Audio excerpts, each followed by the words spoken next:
الصلاۃ والسلام علیکہ یا رسول اللہ صلی اللہ علیہ وآلہ وسلم۔ السلام علیکم رحمۃ اللہ وبرکاتہ۔ آج میں ایک بہن کے متعلق بیان کروں گی۔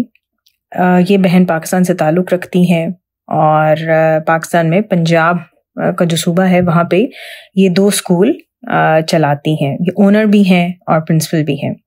اب آپ دیکھیں کہ کس طرح یہ درود شریف کی اشاعت کا کام کرتی ہیں۔ سبحان اللہ، جب میں نے یہ ساری ڈیٹیل سنی تھی تو مجھے یہی احساس ہوتا ہے کہ ماشاءاللہ ان پہ خاص نظر کرم ہے اور یہ بہت بلیسڈ ہیں اور چنی گئی ہیں اس کام کے لیے۔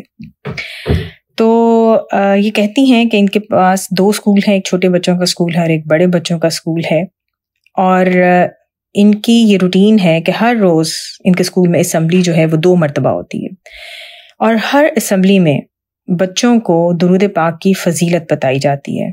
اس کے علاوہ سب بچے مل کر کم از کم 11 بار درود شریف پڑھتے ہیں ہر اسمبلی میں۔ اس کے علاوہ اسمبلی میں پھر پوچھا جاتا ہے کہ آج کس نے سب سے زیادہ درود شریف پڑھا ہے، اور سب سے زیادہ درود شریف پڑھنے والے اساتذہ اور بچے دونوں کو انعام دیا جاتا ہے۔ اسمبلی میں اس کے علاوہ حدیث شریف بھی بیان کی جاتی ہے معنی کے ساتھ۔ مزید یہ کہ ہر جمعے کو ان کے اسکول میں نماز تسبیح بھی پڑھائی جاتی ہے، اور اسکول میں دوسرے سبجیکٹس کے ساتھ ساتھ قرآن شریف کی تلاوت اور ترجمہ بھی سکھایا جاتا ہے۔ اور یہ بتاتی ہیں کہ ہر سال سفر کے مہینے سے لے کر 12 ربیع الاول تک ہر بچہ جو ان کے اسکول میں ہے وہ درود شریف پڑھتا ہے، اور ہر روز وہ درود شریف ڈائری میں لکھا جاتا ہے۔ اور بچے نہ صرف خود درود شریف پڑھتے ہیں بلکہ اپنے گھر والوں کو بھی درود شریف کا پیغام دیتے ہیں، اور جو ان کے گھر والے درود شریف پڑھتے ہیں وہ بھی اسکول میں آ کر ڈائری میں لکھواتے ہیں۔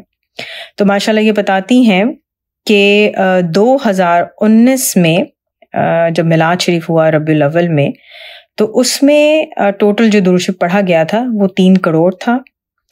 پھر کہتی ہیں کہ 2020 میں جب میلاد شریف ہوا تو اس میں جو ٹوٹل درود شریف پڑھا گیا تھا وہ 7 کروڑ تھا، اور سبحان اللہ کہ 2021 میں جب میلاد شریف ہوا تو ٹوٹل درود شریف 26 کروڑ مرتبہ پڑھا گیا۔ اب آپ دیکھیں، یہ کہتی ہیں کہ جب میں نے اسکول کھولے تو ان کے پیر و مرشد نے ان کو کہا کہ بیٹا چاہو تو اس جگہ کو تم روزی کا اڈا بنا لو یا مسجد بنا لو۔ اور یہ کہتی ہیں کہ بچوں کو درود شریف کی طرف لے کر آنے کے لیے جس طرح انہیں ہر روز درود شریف کی اہمیت بتائی جاتی ہے، فضیلت بتائی جاتی ہے، اسی طرح بچوں کو انعام بھی دیے جاتے ہیں۔ وہ کہتی ہیں کہ ایک تو اسمبلی میں انعام دیے جاتے ہیں، اس کے علاوہ بہت مرتبہ یہ ہوتا ہے کہ روز بچے آ کے انہیں اپنے کاؤنٹرز دکھاتے ہیں کہ آج ہم نے اتنا درود شریف پڑھا ہے۔ اور جیسے بتا رہی تھی کہ ایک دن ایک بچی ان کے پاس کاؤنٹر لے کر آئی تو اس نے دکھایا کہ اس نے 90,000 مرتبہ درود شریف پڑھا تھا۔ اسی طرح ایک بچے نے 50,000 مرتبہ درود شریف پڑھا تھا۔ اسی طرح بتاتی ہیں کہ پلے گروپ کی ایک بچی ہے، اس کی والدہ نے ان کو بتایا کہ جب میں بچی کو کھانا دینے لگی تو بچی نے فوراً صلی اللہ علیہ وآلہ وسلم پڑھنا شروع کر دیا۔ اسکول کے علاوہ ان کے گھر میں بھی رمضان شریف میں کم از کم 200 سے زیادہ لوگ جمع ہوتے ہیں، اور ایک ہی بات ہوتی ہے، اور وہ ہوتی ہے درود شریف کے متعلق۔ ماشاءاللہ ان کی کوشش کی وجہ سے کتنے بچے ساری عمر درود شریف پڑھتے رہیں گے اور آگے بھی اس پیغام کو پھیلاتے رہیں گے۔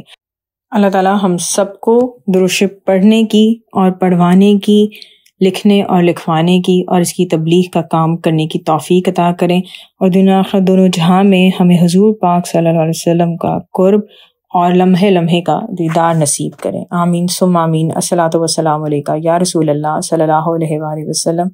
السلام علیکم رحمۃ اللہ وبرکاتہ۔